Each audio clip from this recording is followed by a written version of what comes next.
Everybody the excellent information. Great. Thank you all for joining us this afternoon. This is the first in our series on access and usability in libraries. Today we'll be focusing on the Montana State Library's talking books. But before we do, I want to talk a little bit about this series and why we are doing this. Um, First of all, it's the right thing to do. Libraries are for everybody, and making them more usable and more accessible for everyone is just what libraries are about. Um, but also, it's in the Montana Library Standards 10.102.1159, serving the community. Number two, everyone has safe, comfortable, and convenient access to the library and its services. And number three, everyone has access to updated and regularly maintained physical and digital library content and services. So we're really happy to present you these six different topics today. Again, the talking books. Our last thing, sorry, I didn't mean to go forward. Our learning outcomes for the whole series are to raise awareness for some barriers for people with disabilities, to connect y'all to ideas and resources that might improve library services for people with disabilities, and encourage us to think about barriers that might exist in our own libraries and brainstorm solutions. So with that in mind, going forward, today we'll focus on the talking books that we have with Marilyn. The goal today is to learn about the talking books, to learn how to certify somebody for services. That's a new thing offered for librarians, and then to get some ideas to promote it in your community. So Marilyn will talk to us about these things, and then we also have a spotlight on somebody from from a Montana library community. Alyssa from Lewistown Public Library is going to talk to us about how she utilizes this in her community, and that's what we're going to do today. Before we get going, we have a Mentimeter. So if people wouldn't mind following this QR code, there's just 3 questions, yes, no questions. Um, and I will switch my screen to the results in just a second. Um, I know what TBL is, I know who it's for, and I know how to certify somebody. So if you can answer those questions, we will also do this again at the end and see what we've learned. So I'm going to switch screens.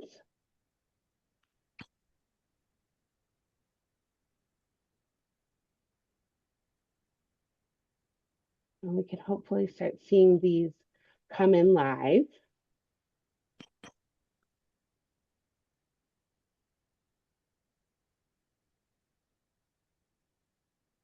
I know how to certify somebody for TBL. Okay. We've got a couple people who've said yes. Majority says no. Kind of. That is good answer. The next slide, the next question. Oh, I'm sorry, that started at the end. I know what TBL offers. I know who TBL is for. Were you all able to see all 3 of these? Oh yeah, they're coming in. I know who TBL is for. Medium. Right now we've got 2 for yes, 3 for yes, 2 for kind of. Okay, there's some confidence. I know who TBL is for. That's good looking. We've got 10 out of 12 responses on this one. So 2 more responses may come in for this.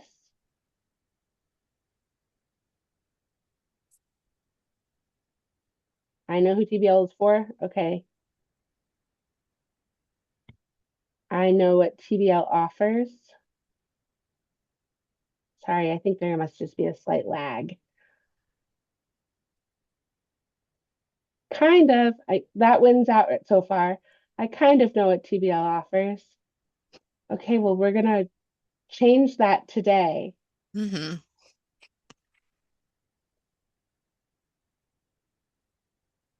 All right, kind of seems to prevail here, or no.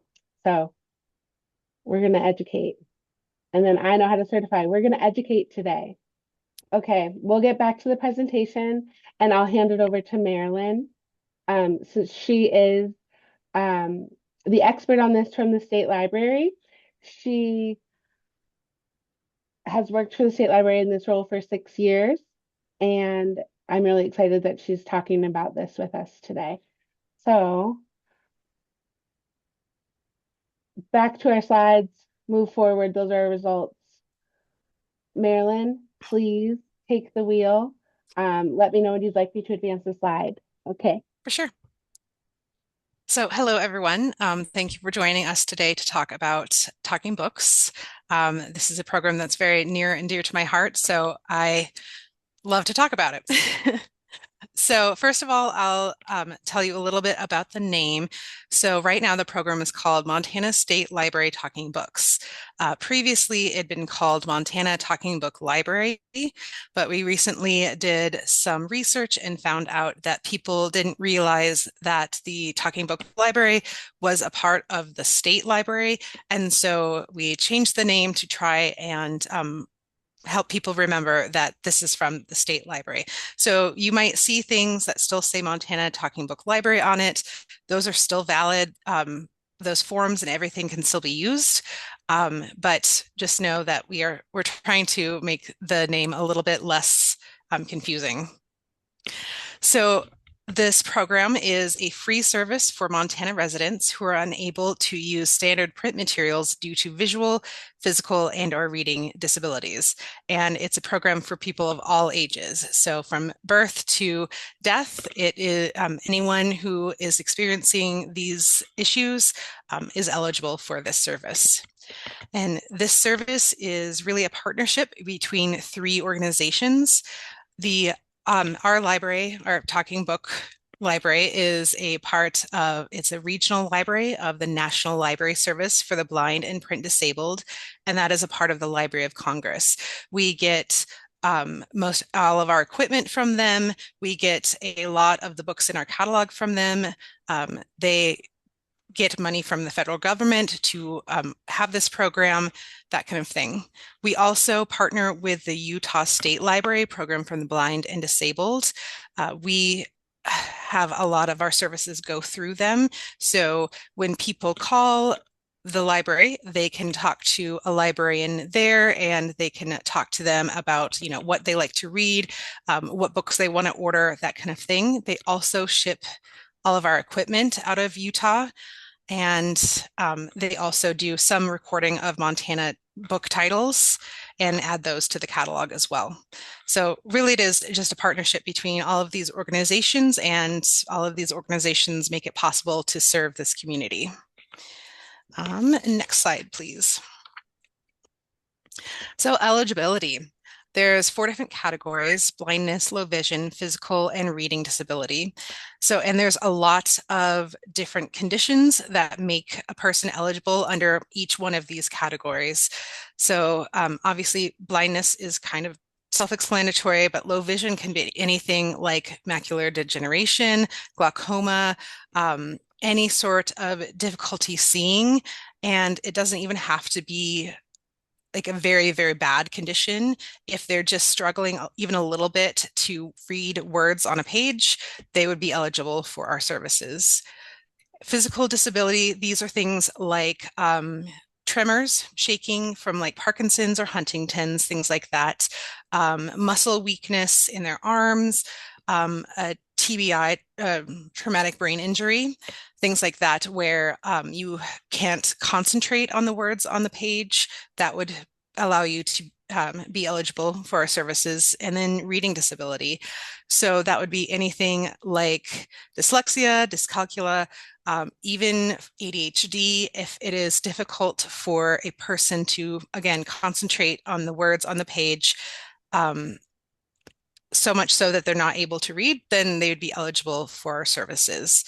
And this is really kind of like a good faith type of thing, where if you think they might be eligible, they probably are.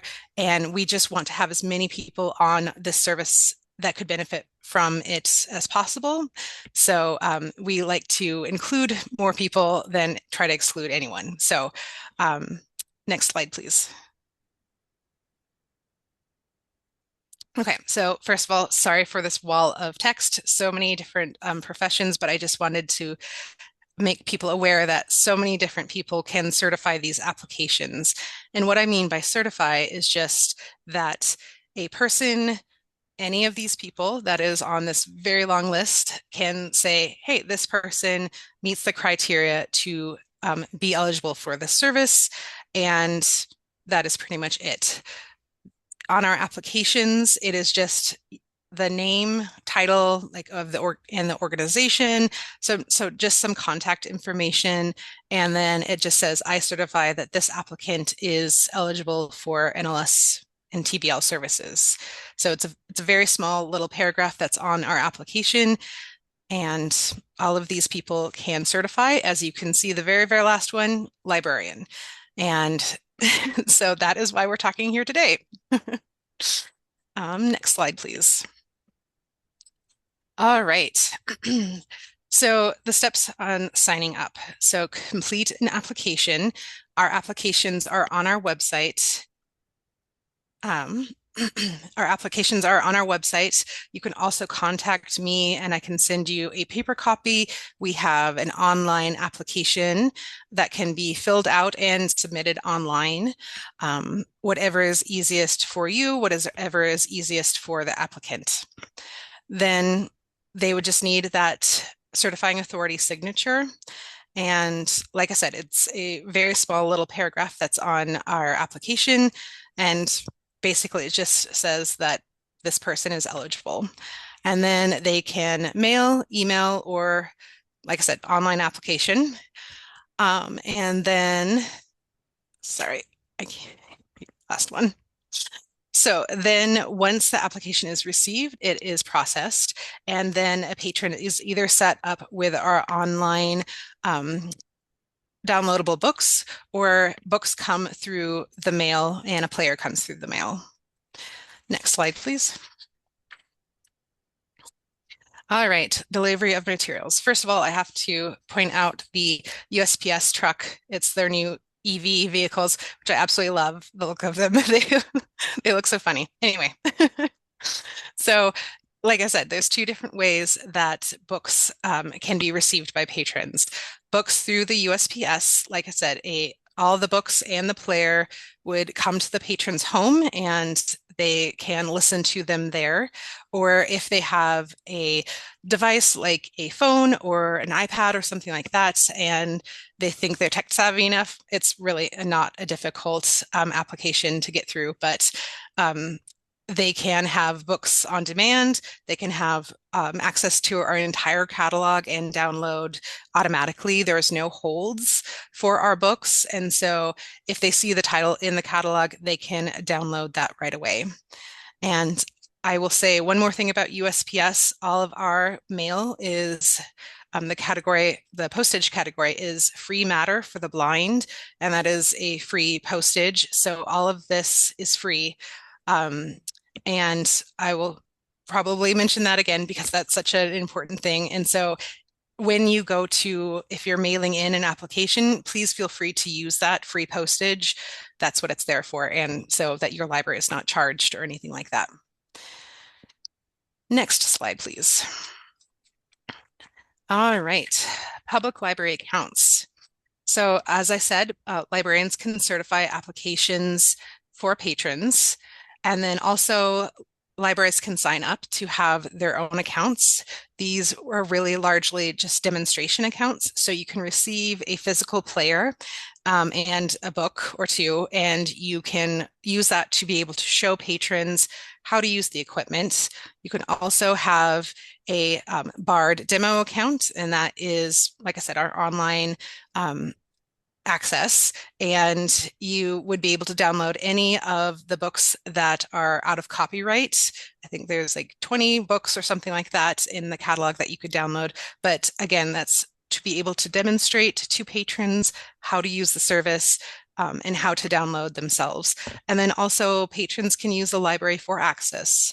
I know that internet is not super great throughout Montana, and so often libraries are the hubs where people go to get internet access. And so the libraries are a great resource to sign up for this service, to use it to download books, that kind of thing. Um, and another thing about, sorry, one last thing I remembered about certifying for applications. Like I said, this is really a good faith thing. Um, I was a public librarian, and so I know that it is hard. You don't want to ask people for medical information. Like that is very, I would never have done that. You don't want to, just like you don't give out law advice or anything like that. Um, but just know that like this is not supposed to be a stressful thing or anything like that. You just, it's really as a good faith. Like I see that they're struggling. I certify that they are eligible for our services and things like that. So um, there's no like bad consequences or anything like that. We just really want to get people signed up for our services. And often librarians have really good relationships with people and they are able to approach people and talk about, hey, there's this service that you might, it might be eligible or you might really want to use. And here's all the information about it. And then I can also sign off that you are eligible. So, all right, now you can, now slides. Thank you. All right, so this is just some pictures of the equipment that we offer. So we offer 3 different types of machines. This is going to be the one on the left. So it's called our more advanced player. We have one that's even more simple, and it's just basically play, stop, rewind, power on and off volume. And so that is a very simple machine and it's very easy for people to use. And as you can see, each button on those machines is shaped differently. And so that is for visually impaired people. And so they can easily memorize the shapes of the buttons. Each button has an audible cue as well. So when you push play, it'll say play. When you press stop, it'll say stop. And so this machine is that's shown here in the picture is a little bit more advanced. It has what's called a bookshelf feature, and that just means that patrons would be able to flip through chapters in a book very easily, flip through multiple books on one cartridge pretty easily. So it's really just what the patron can handle and thinks that they would like to try. So that blue case has a book in it. They all come on cartridges now, and that cartridge can handle up to 50 books at a time. And then patrons can have 1 or 2 or 3 cartridges out at a time. There's really no due dates for these. They say, due in 30 days, but as this is a free service, there are really no due dates, there's no fines. And so if people really want to keep a certain cartridge for a long time, that is totally fine. We have people who have the Bible on one cartridge, and they keep it for years, and that's completely fine. The only thing is that in order to get new books, one cartridge has to be returned. And so if someone is going to keep one particular cartridge for a long time, we would just set them up to have like 2 or 3 cartridges at a time. And that way they could return at least one cartridge and get another to come. So, and then the player that is on the right, that is our very newest player that is Wi-Fi capable. And so that can be helpful for patrons. They can use Bard through this player. So they can download books automatically to this player. Our readers, advisors, people in Utah who talk to people about their accounts, they can push books directly to this player as well. And so our hope is just to, first of all, not have as many books being mailed because, as everyone knows, the mail system is not getting any better. It's getting kind of harder and harder to mail things, and things kind of take longer and stuff like this. So we're just trying to come up with different ways to make sure people can continue to read and that kind of thing. So next slide, please. All right.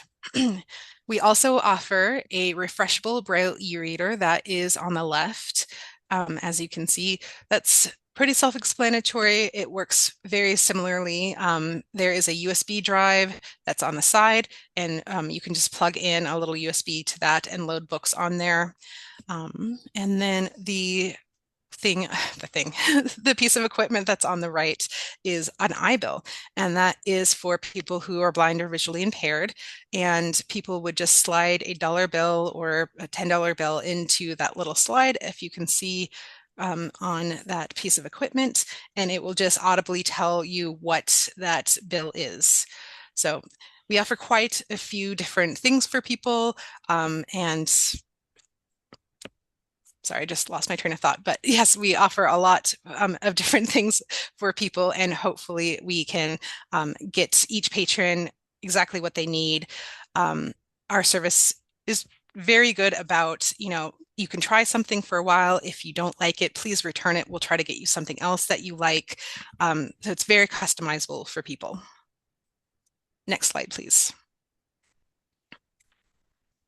All right, a few more things. I want to, again, talk about free matter for the blind, or postage for that.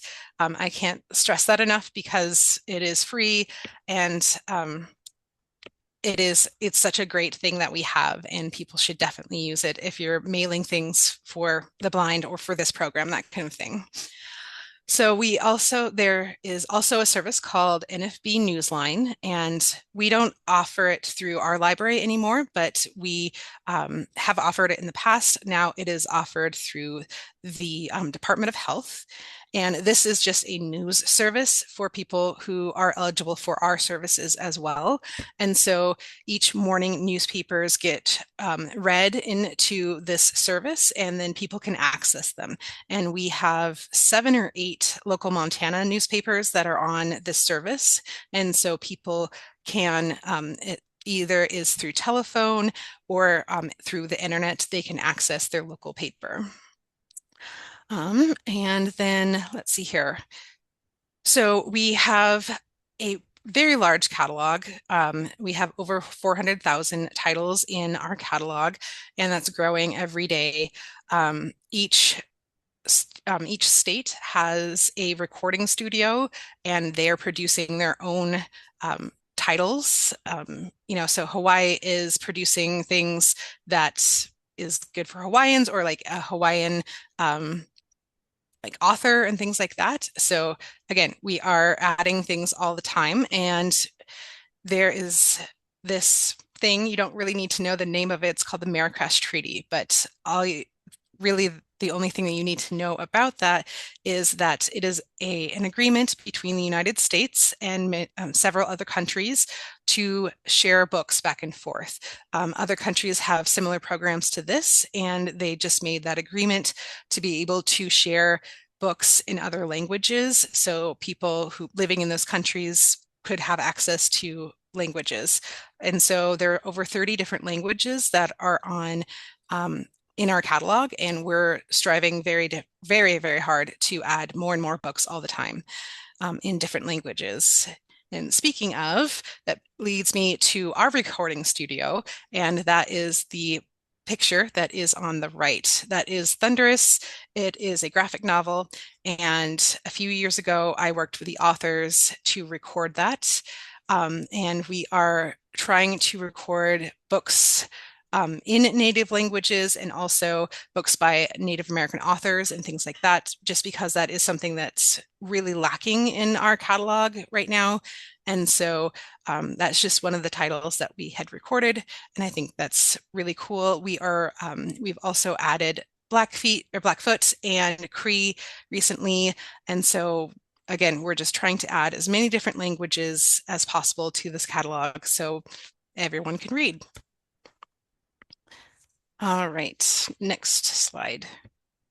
Oh, and I'm done. That's all. Um, I mean, that's not all. There's so much. Right. There's so much. I remember when you completed that recording with Emma Smoker. Um, she was the Montana Poet Laureate a few Mhm. years ago, which is very cool. Um, so Alyssa, in the director in Lewistown, came recommended by Marilyn as a library in Montana that had signed up for demo accounts and was using um, some of the products. And we thought it would be really cool throughout this series to put a spotlight on librarians in our communities who are doing this work. So Alyssa's going to talk to us a little bit about how they use it in her library and some community engagement partnership type of things. So Alyssa doesn't have slides, but we get to look at this beautiful Carnegie building in glorious Lewistown, Montana. So I'll quit talking. Alyssa, if you want to take the stage. Okay, well, thank you for having me. And also, I love this picture of the library. It was when the library's exterior was painted that Pepto-Bismol pink, and that was scandalous. There were letters to the editor, there were all of these things. So fond memories from before my time, but I've heard lots of stories. Yeah, thank you for having me to talk today. Marilyn is fantastic to work with. Corey, you are, of course, as well. But yeah, we've been super excited to get this sort of thing set up here in Lewistown. I'm really passionate about accessibility and especially digital accessibility, actually. But this service has been fantastic for several of our patrons. So I just wanted to highlight a couple of things that have been useful for me when I've been showcasing and kind of showing patrons how this works. Um, we have a device that was sent from Maryland that we can use to show people what it'll look like and to kind of give people a sense of the type of equipment they'll receive. And that has been a wonderful thing to take on display to programs like our senior outreach program that goes to different assisted living facilities and nursing homes and things like that. That's one use case for it. It's fantastic. It also comes with instructions in Braille and large print, which is very handy. The service that I get the most excited about is Bard, the Bard mobile app. And that is like Libby, but everything is always available. And one of my patrons said that was life-changing for her. She'd been a longtime user of the cartridges, right? But it takes some time to get things in the mail. You're not always sure you're going to like something or the way someone reads something. And she experiences both low vision and hearing loss, which is kind of difficult to navigate. So what we did is I worked with her to get her set up with the Bard app on her phone. And because she has that on her phone, which is Bluetooth connected to her Bluetooth enabled hearing aids, she now has immediate access to any book she wants in the catalog that she can check out herself.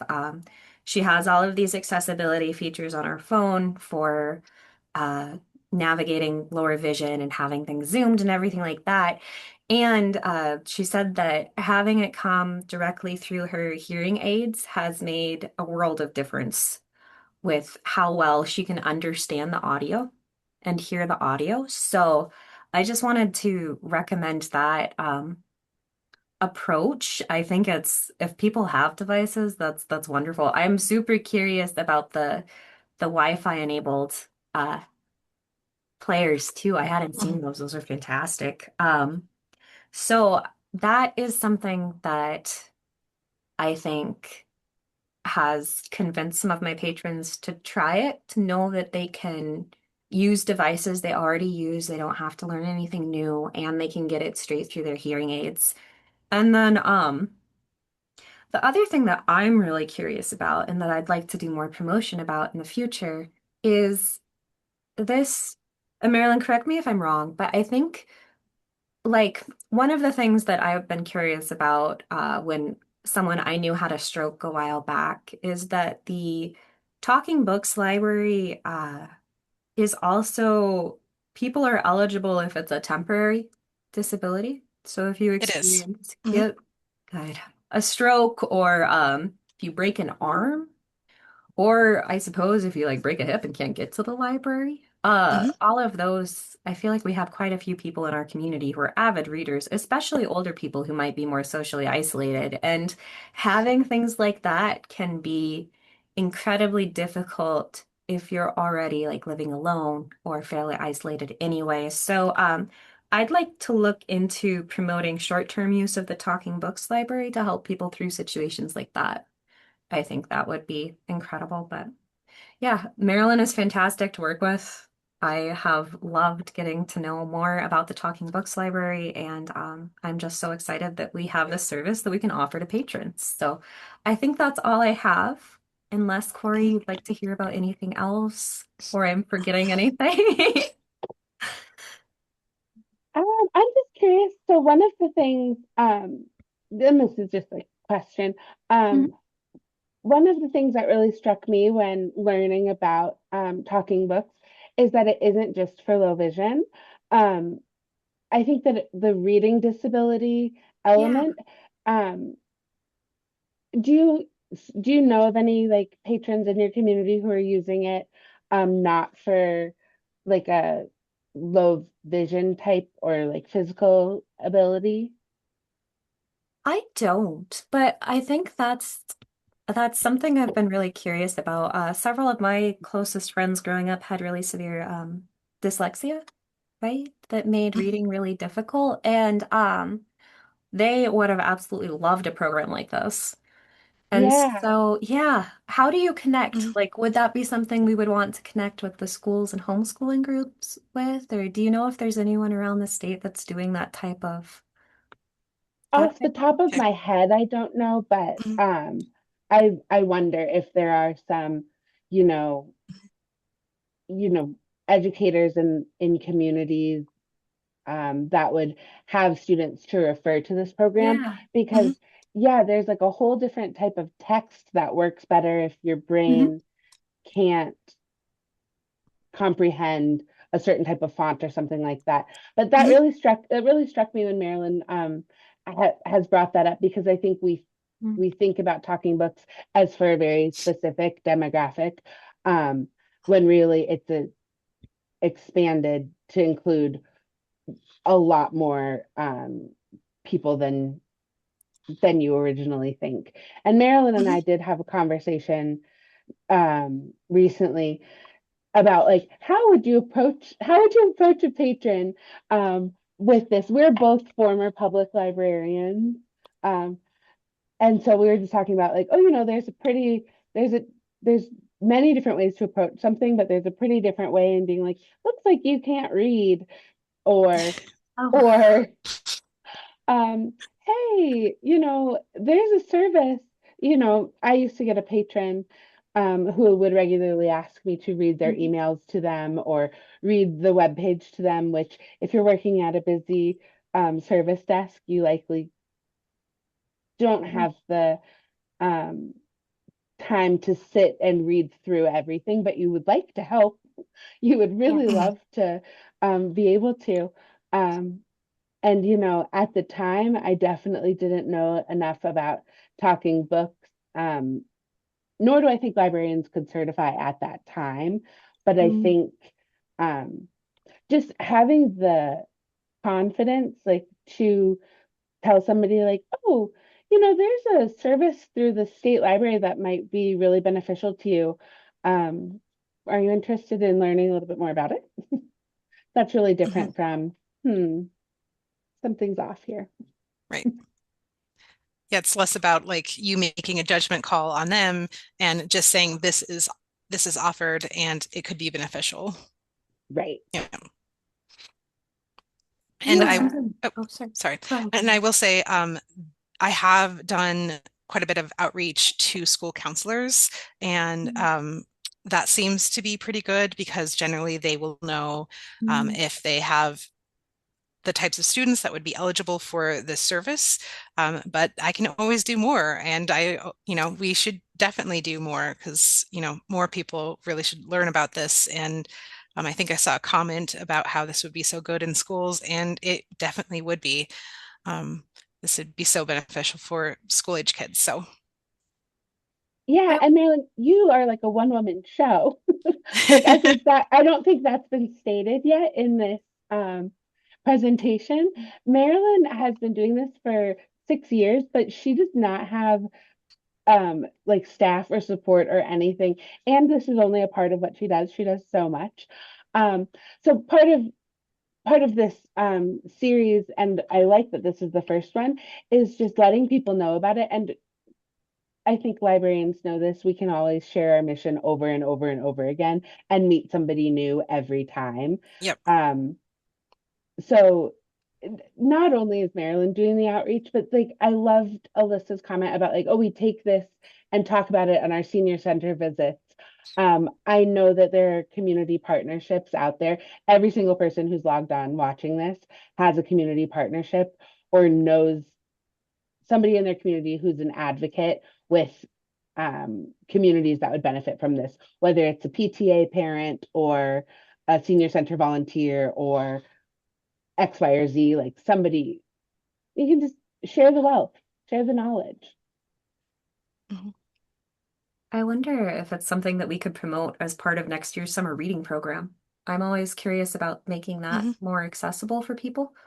Next year So being 2026, this This year. year. this year, and actually, the National Library Service does have an accessible reading program for summer reading. Wow. Um, we did sort of pilot it, I think it was last year or the year before, and it usually dovetails very well with what the other program that we are doing in the state is, CLPL or I can't remember the acronym, but CSLP. thank Yeah, you. I never acronyms. Thank you. we love Thanks, them. Kara. Right, exactly. And so generally it's the same program. And there's a few other events that National Library Service does to that are a little bit separate that people who are eligible for our services would have. But that is one thing that is on my list to attend some of the summer reading things that Bobby from the State Library has going on this spring. So we can make summer reading program more accessible and have a bigger presence this year. It's time to start thinking about summer reading already. Can you I believe know, isn't it? it crazy? Yes, it is. January, but it'll be June very soon. It feels like January here in Bozeman, but I've made that joke. I've made that joke a lot. Um, so we want to make sure that there are time for questions. Um, Before I do questions, I want to do the Mentimeter one more time. Um, I think this will go to the same thing. Um, so if you want to click out your phone, I'm going to switch my screen and it's clunky, but I tried really hard to get the PowerPoint add-in for Mentimeter and failed. So don't get mad at me. I tried.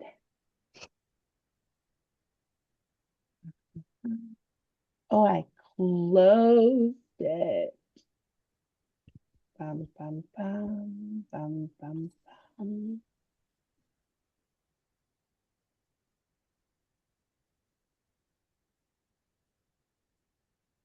Mhm. Slow loading, Mentimeter results.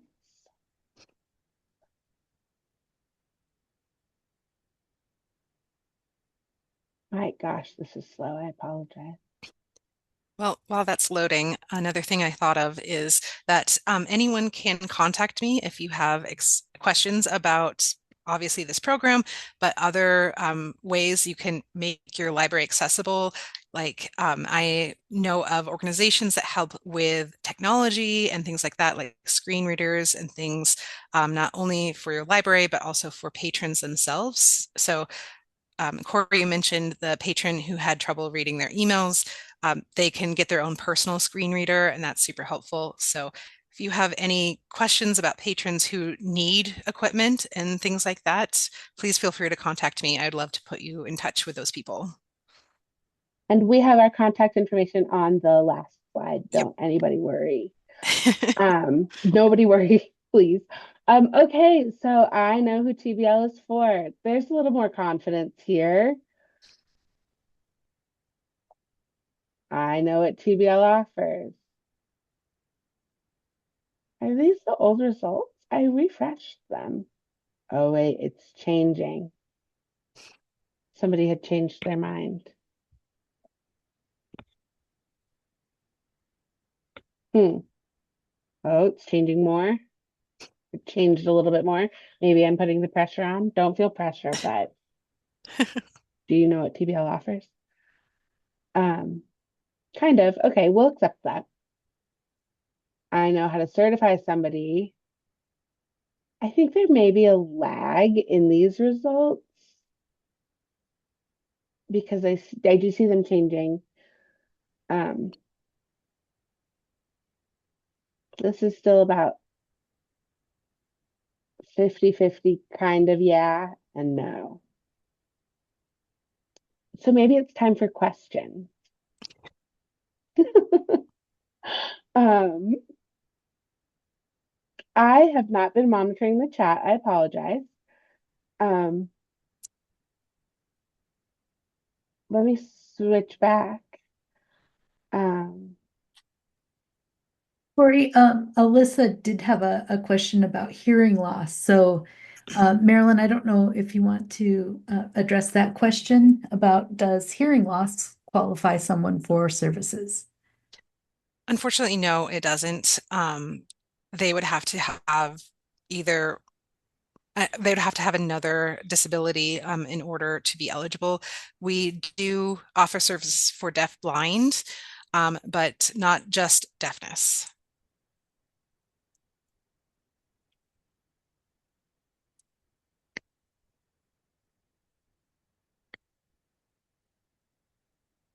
you guys, I apologize. I haven't been looking at the chat and I just saw all of your comments about the Mentimeter. I'm so sorry. Um,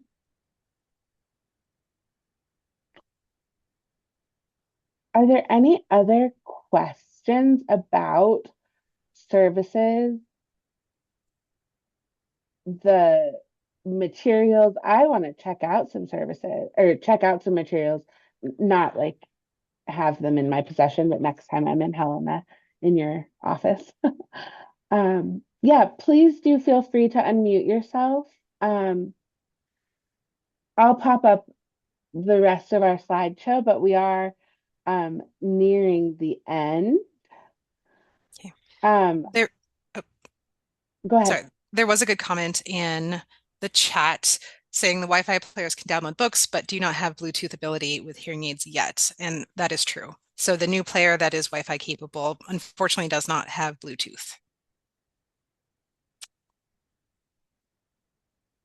That is a bummer, but It is, but we're making baby yeah, steps to come but into the there's 21st century. I think there's a lot of options, and that's Mhm. really I think people like to have options. I like to have Yeah, options. exactly. So I forgot to mention this earlier, but on that note, I'm sorry to jump in.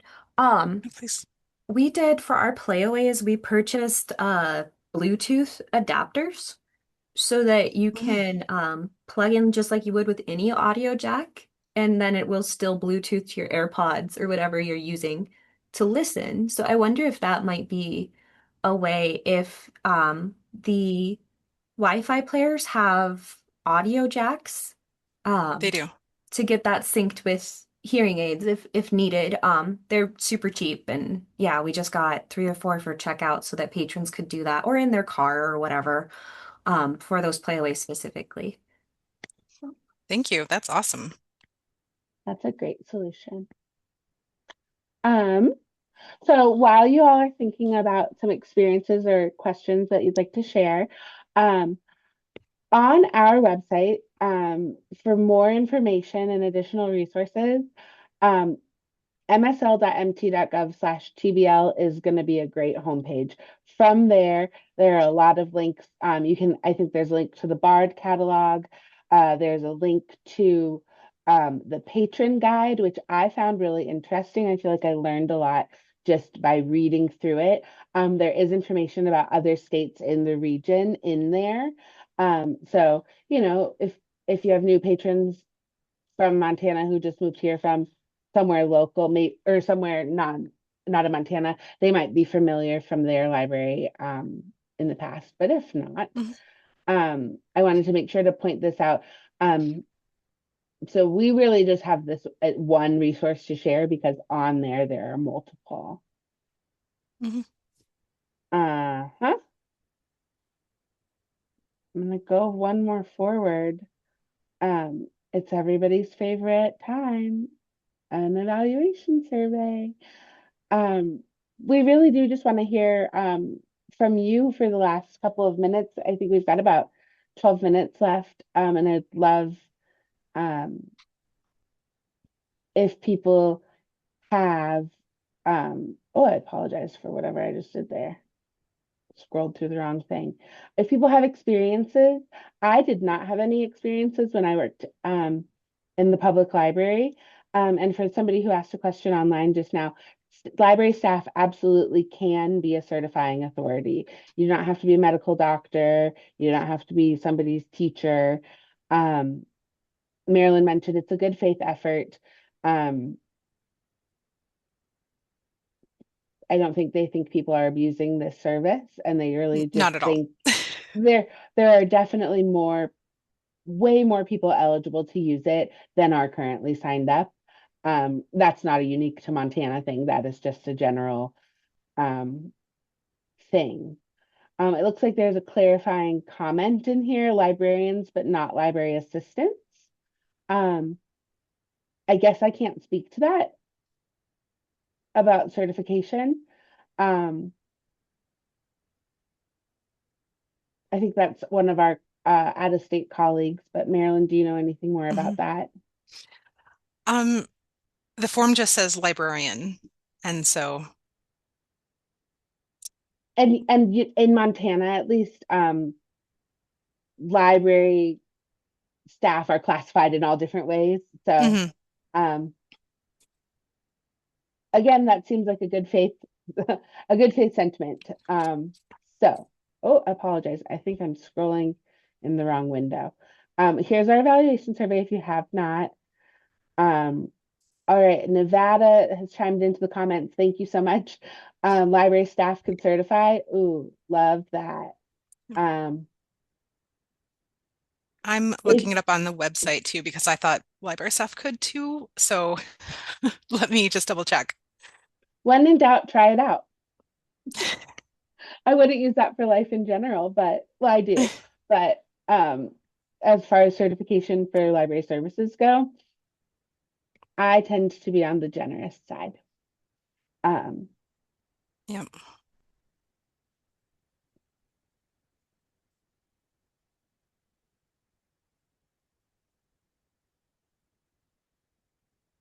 I'm going to switch our survey slide to contact information.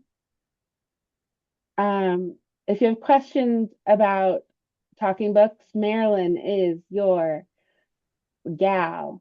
If you have questions about this access and usability series, our next date is Tuesday, January 27th. Actually, I think I got this wrong again. Tuesday, January You've got it. 27th. I got it right. Oh, thank gosh.